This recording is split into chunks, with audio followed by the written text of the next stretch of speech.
नमस्कार, स्वागत है आप सभी का। मैं हूं हिमांशु और आप देख रहे हैं हलचल इंडिया। बेबाक खबर तेज असर। आइए नजर डालते हैं आज की खबरों पर। शामली जनपद के NH 709A पर कार में भीषण आग लग गई। कार में लगी आग से चालक की भी जलकर दर्दनाक मौत हो गई। कार चालक की शिनाख्त नहीं हो पाई है। हालांकि कार के नंबर से कार मालिक का पता लगा लिया गया है। कार गुड़गांव के पते पर रजिस्टर्ड है। कार में हादसे के बाद आग लगी है और चंद मिनटों में कार में लगी आग ने विकराल रूप धारण कर लिया। कार में लगी आग का लाइव वीडियो कैमरे में भी कैद हो गया। घटना देर रात की बताई जा रही है।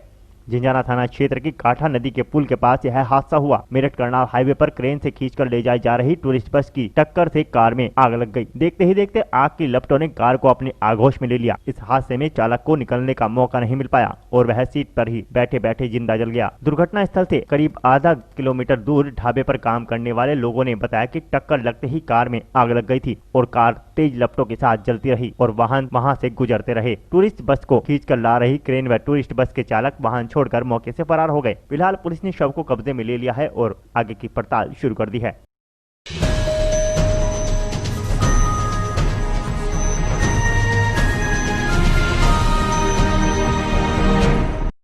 यूपी के प्रशासनिक महकमे में अपने से छोटे अधिकारियों का हमेशा हनन होता आया है। अक्सर उच्च पद पर बैठे अधिकारी अपने कर्मचारियों को धमकाते हुए देखे गए हैं। ऐसा ही एक मामला शामली जनपद के झिंझाना थाने में भी देखने को मिला। झिंझाना थाने के SO सर्वेश कुमार का एक वीडियो सोशल मीडिया पर वायरल हुआ है। वीडियो में सर्वेश कुमार थाने में मुंशी को धमकाते दिख रहे हैं। मुंशी की खता बस इतनी थी कि मुंशी ने SO से बिना सलाह लिए SO की लोकेशन जिले के उच्च अधिकारी को दे दी थी। पीड़ित मुंशी की ड्यूटी थाने में लगे वायरलेस सेट पर थी और शामली के सभी थाना अध्यक्ष को दीपावली के अवसर पर बाजारों व शहरों में भ्रमणशील रहने के आदेश दिए गए थे। उसी की जांच को लेकर शामली के उच्च अधिकारियों ने वायरलेस सेट से सभी थाना अध्यक्ष की लोकेशन मांगी थी। पीड़ित मुंशी ने सत्यता पर कायम रहते हुए SO साहब की लोकेशन दे दी। उस दौरान SO झिंझाना थाने पर मौजूद थे और उच्च अधिकारी को थाने में उपस्थिति दर्ज कराने पर मुंशी पर भड़क गए और थाने में मौजूद मुंशी को सबक सिखाने तक की धमकी दे डाली। SO साहब का पारा हाई हो गया और थाने के मुंशी को खूब भला बुरा कहा। SO की इस हनक का वीडियो थाने में मौजूद किसी कर्मचारी ने फोन पर उतार लिया और सोशल मीडिया पर वायरल कर दिया। वीडियो वायरल होने के बाद कर्मचारियों और SO में हड़कंप मचा हुआ है। फिलहाल इस पूरे मामले में SP शामली नित्यानंद राय ने कुछ भी बोलने से इनकार कर दिया है और मामले की जांच का हवाला देकर मामले से किनारा कर लिया।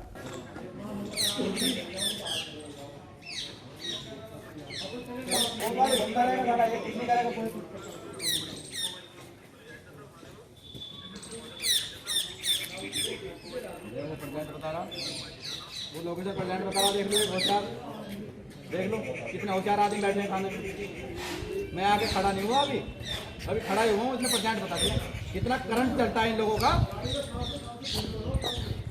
ये देख लो, बुला रहा है मुंशी को भी, यहाँ कितने करंट है ये। अभी मैं खड़ा भी हुआ आगे, इसने प्रेजेंट कर दिया।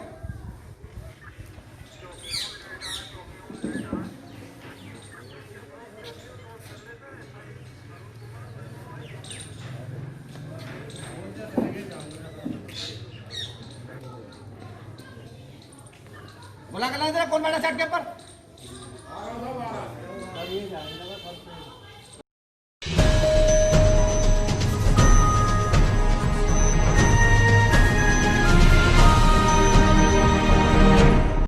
बागपत में आज भैया दूज के दिन बागपत में रोडवेज बसों की किल्लत देखने को मिली। जहां हाईवे पर रोडवेज बस कम होने के कारण सवारियों को घंटों घंटों तक बसों का इंतजार करना पड़ा। वहीं जब कुछ सवारियों को बस नहीं मिली तो उन्होंने डग्गामार बसों, टैक्सियों और ट्रकों का सहारा लेकर महंगा और जोखिम भरा सफर किया। कुछ महिलाएं जान जोखिम में डालकर ट्रकों में ही सवार होकर अपने गंतव्य की ओर चली गई। यह तस्वीरें बड़ौद बागपत बस स्टैंड की है, जहां आज भैया दूज पर भाइयों का तिलक करने जा रही बहनों को ट्रांसपोर्ट अव्यवस्थाओं का सामना करना पड़ा। यात्रियों को रोडवेज बस नहीं मिली तो उन्होंने जान जोखिम में डालकर सफर किया। इस दौरान महिलाओं ने ट्रक, टैक्सी और डग्गामार बसों में जोखिम भरा सफर किया। हाईवे पर रोडवेज बसों की कमी के कारण यात्री को अच्छी खासी परेशानियां भी उठानी पड़ी। हालांकि शासन ने रोडवेज बस अधिकारी को बसों की संख्या बढ़ाने के निर्देश दिए थे, लेकिन उसके बावजूद भी सुबह से ही बस व्यवस्था पूरी तरह से चौपट दिखाई दी और लोगों को घंटों घंटों तक बसों का इंतजार करना पड़ा। वहीं जो बस चल रही थी उनमें जबरदस्त भीड़ भी देखने को मिली। 2 घंटे हो लिए, बिल्कुल रोड की कोई व्यवस्था नहीं है। यहाँ सब देखो आपका हालत है, कोई परेशानी हो रही है। त्योहार का टाइम है, पहले गवर्नमेंट कुछ नहीं करती,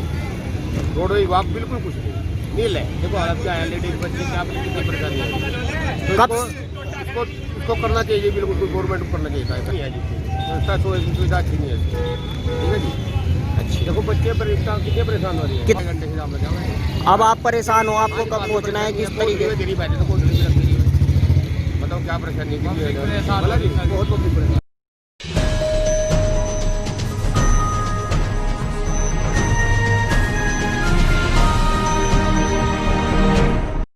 आज भाई दूज का पर्व देश भर में 16 नवंबर 2020 यानी सोमवार को मनाया जा रहा है। भाई दूज हर साल कार्तिक शुक्ल पक्ष की द्वितीय तिथि को मनाई जाती है। इस दिन बहनें व्रत, पूजा और कथा आदि करके भाई की लंबी आयु और समृद्धि की कामना करते हुए माथे पर तिलक लगाती हैं। इसके बदले भाई उनकी रक्षा का संकल्प लेते हुए उन्हें उपहार भेंट करते हैं। ज्योतिषाचार्य के अनुसार भाई दूज के दिन शुभ मुहूर्त में ही बहनों को भाई के माथे पर टीका लगाना चाहिए। मान्यता है कि भाई दूज के दिन पूजा करने के साथ ही व्रत कथा भी जरूर सुननी चाहिए। कहते हैं कि ऐसा करने से शुभ फल की प्राप्ति होती है। भगवान सूर्य नारायण की पत्नी का नाम छाया था। उनकी कोख से यमराज तथा यमुना का जन्म हुआ था। यमुना यमराज से बड़ा स्नेह करती थी। वह उससे बराबर निवेदन करते थे कि इष्ट मित्रों सहित उसके घर आकर भोजन करो। अपने कार्य में व्यस्त यमराज बात को टालता रहा। कार्तिक शुक्ल का दिन आया। यमुना ने उस दिन फिर यमराज को भोजन करने के लिए निमंत्रण देकर उसे अपने घर आने के लिए वचनबद्ध किया।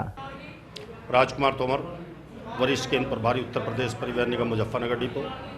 सर्वप्रथम जनपद की जनता को दीपावली, गोवर्धन और भैया दूज की हार्दिक शुभकामनाएं परिवहन निगम की ओर से। आज भैया दूज का पर्व है, यात्री निकल रहा है और यात्रियों की उपलब्धता के अनुसार उत्तर प्रदेश परिवहन निगम की समस्त बसों के फेरे बढ़ाए गए हैं। जहां जहां पर यात्रियों को जिस प्रकार भीड़ निकल रही है उसी प्रकार बसें उपलब्ध कराई जा रही है। तो कितनी सर रोडवेज की बसें अपने यहाँ अवेलेबल हैं जो चालू हैं? मुजफ्फरनगर डिपो में 141 निगम की बसें हैं और 56 अनुबंधित बसें हैं। इस प्रकार सभी 197 बसें मार्ग पर संचालित हैं। सर, कोरोना महामारी की वजह से चल रही है और रोडवेज की तरफ से क्या सुविधा उपलब्ध कराई जा रही है? हमारे द्वारा अपना जो है हेल्प डेस्क कोविड-19 का वो लगा हुआ है और जो यात्री उस साइड से एंट्री करता है उनकी सबका टेस्ट होता है। उसके उपरांत ही वो बसों में बैठता है और बसों को सैनिटाइज कराया जा रहा है, तभी यात्री बसों में बैठता है। बसों के फेरे बढ़ाने के पश्चात क्या ड्राइवर या कंडक्टर की सुविधा उपलब्ध एक्स्ट्रा? नहीं, हर त्योहार पर क्योंकि मुख्यालय की तरफ से प्रोत्साहन योजना घोषित है और ऐसे में प्रत्येक चालक परिचालक को कम से कम 300 किलोमीटर अपनी बस का संचालन करना होता है और हमारा स्टाफ इतना परिपक्व है, सबको पता है कि होली, दीपावली, ईद, बकरीद पर, रक्षाबंधन पर यात्री अधिक निकलते हैं। इसलिए हमेशा की तरह से सभी बसों के फेरे बढ़ाए गए हैं। हमारा चालक परिचालक इस बात को अच्छी तरह से जानते हैं। तो आज किस तरीके से भीड़ दिखाई दे रही है? आज सहारनपुर मार्ग, रुड़की मार्ग और बिजनौर मार्ग, मेरठ मार्ग, इन्हीं मार्गों पर, शामली मार्ग पर थोड़ा कम है। इन मार्गों पर यात्रियों की अच्छी उपलब्धता है।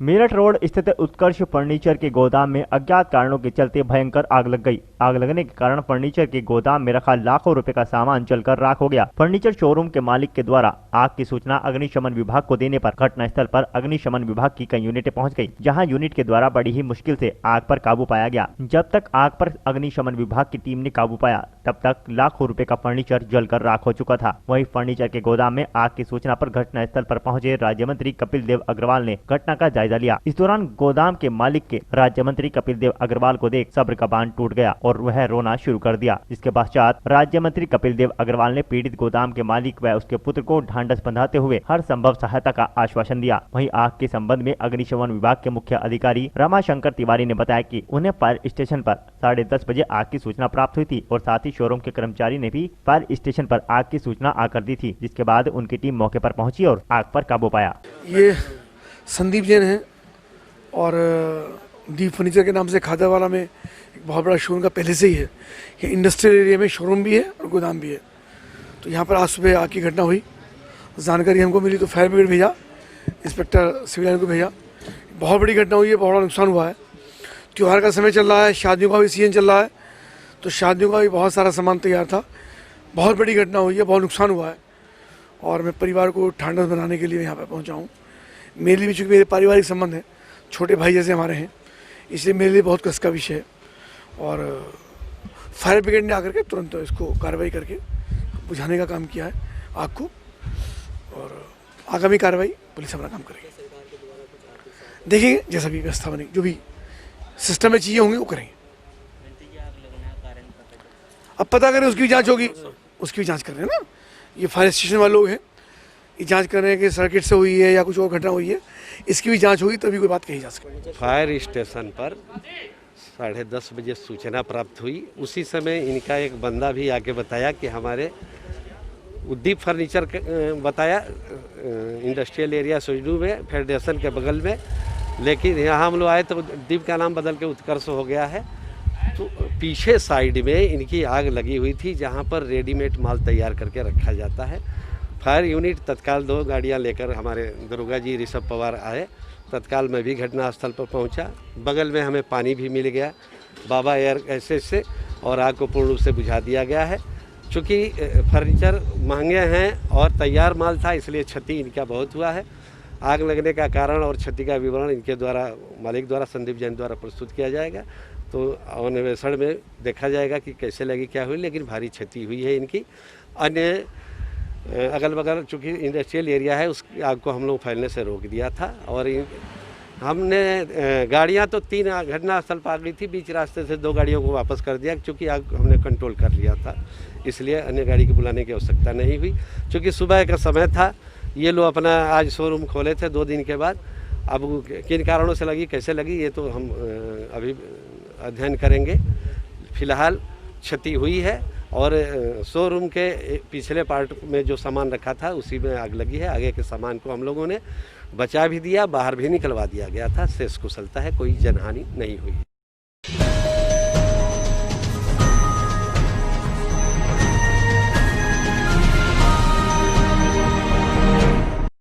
मुजफ्फरनगर जनपद के कस्बा चरथावल के गांव कुटेसरा में पावर्टी मार्ग पर HAM शुगर इंडस्ट्री का भाकियू जिला अध्यक्ष धीरज लाटियान ने फीता काटकर उद्घाटन करते हुए कहा कि इस शुगर इंडस्ट्री से आसपास के किसानों को काफी फायदा होगा। पर्ची न आने की स्थिति में किसान अपना गन्ना आसानी से इसमें डाल सकते हैं। इसके बाद गाँव में एक पंचायत का आयोजन किया गया, जिसमें किसानों की समस्याओं को सुनते हुए जिला अध्यक्ष भाकियू धीरज लाटियान ने समस्याओं के जल्द समाधान का आश्वासन दिया।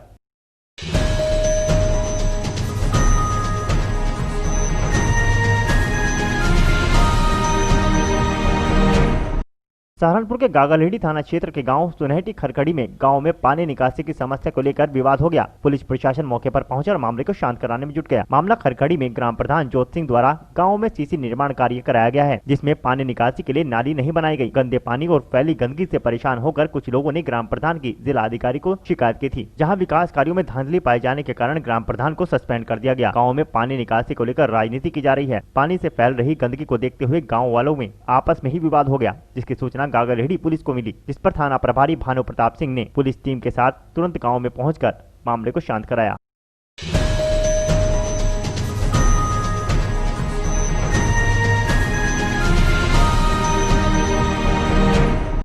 सहारनपुर के गागलहेड़ी में भैया दूज का त्योहार धूमधाम के साथ मनाया गया। पुलिस प्रशासन इस दौरान अलर्ट दिखाई दिया। दीपावली गोवर्धन पूजा से अगले दिन भैया दूज भाई बहनों का त्योहार हर्ष और उल्लास के साथ मनाया गया। तो वहीं भाई बहनों के यहाँ पर टीका करवाने के लिए पहुंचे, वहीं बहनें उनकी प्रतीक्षा करती नजर आई। आज इस पावन त्योहार पर पुलिस प्रशासन पूरी तरह से सतर्क दिखाई दिया और बाजारों में लगातार गश्त जारी रखी गयी और पूरी तरह से आवाजाही और संदिग्धों पर निगाह भी रखी गयी।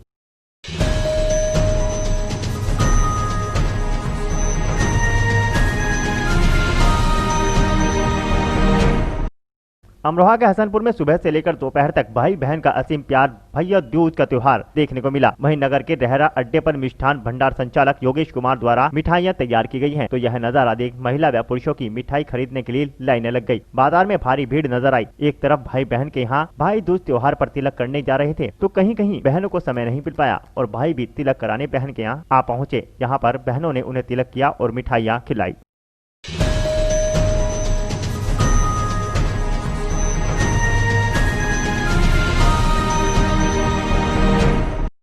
अमरोहा के हसनपुर में झकड़ी अड्डे के नजदीक मेडिकल सहित 2 दुकानों में आग लग गई, जिससे लाखों रुपए का नुकसान हो गया। आपको बता दें कि नगर के मोहल्ला शिवाला रोड झकड़ी अड्डे के पास ओमकार पुत्र भगवान दास निवासी अतासरी थाना रजबपुर नगर में मेडिकल किया हुआ है, जिसके बराबर में नगर के पुरानी घास मंडी निवासी विपिन की कपड़े व शराब की दुकान है। वहीं बीती रात दुकान स्वामी अपनी दुकानों को बंद कर दीपावली पूजन करने के लिए अपने अपने घर चले गए, जिसके बाद रात्रि में किसी कारणवश दोनों दुकानों में आग लग गई। सूचना पर पहुंचे दमकल कर्मियों ने भारी मशक्कत के बाद आग पर काबू पाया। तब तक लाखों रुपए का नुकसान हो चुका था। 5 बजे अपने गांव गया था दुकान बढ़ा के, तो मुझे 11 बजे सूचना आई फ़ोन आया किसी नंबर से फ़ोन आया। फिर मैं वहाँ से घर से आया तो आग लगी हुई थी।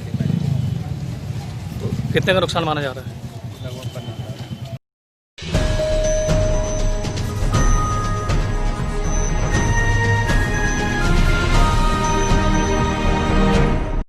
अमरोहा के हसनपुर नगर में हुई 5 घरों में ताबड़तोड़ डकैती के बाद पुलिस ने 5 टीमों का गठन कर जल्द खुलासा किए जाने का आश्वासन दिया है। आपको बता दें कि नगर के मोहल्ला सैनिक कॉलोनी कनेटा रोड पर 5 घरों में दीपावली की रात्रि को हुई ताबड़तोड़ डकैती के बाद लुटेरों ने घटना को अंजाम दे डाला। साथ ही एक लुटेरे को आंख खुलने पर अरविंद सैनी ने पकड़ लिया, जिससे बचाव में लुटेरे ने अरविंद को गोली मार दी थी। वहीं अरविंद को घायल अवस्था में मेरठ के निजी अस्पताल में भर्ती कराया गया, जहाँ अरविंद का उपचार किया जा रहा है। वहीं मौके पर पहुंचे पुलिस अधीक्षक विपिन टाडा और IG रमेश शर्मा ने 3 घंटे की छानबीन के बाद भारी पुलिस बल की मौजूदगी में डकैती के खुलासे के लिए 5 टीमों का गठन कर दिया है। गंभीर धाराओं में मुकदमा दर्ज किया गया है और 5 टीमें हमारे जनपद द्वारा बनाई गई हैं। IG महोदय ने भ्रमण किया है और शीघ्र ही इसका अपराधियों को पकड़कर अनावरण किया है।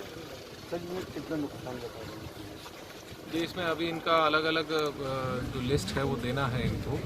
तकरीबन 3 से 4 लाख का अभी इन्होंने सामान बताया है सभी लोगों ने अपना, तो उसमें जो आगे सामान बताया जाएगा उसके आधार पर कार्रवाई की जाएगी।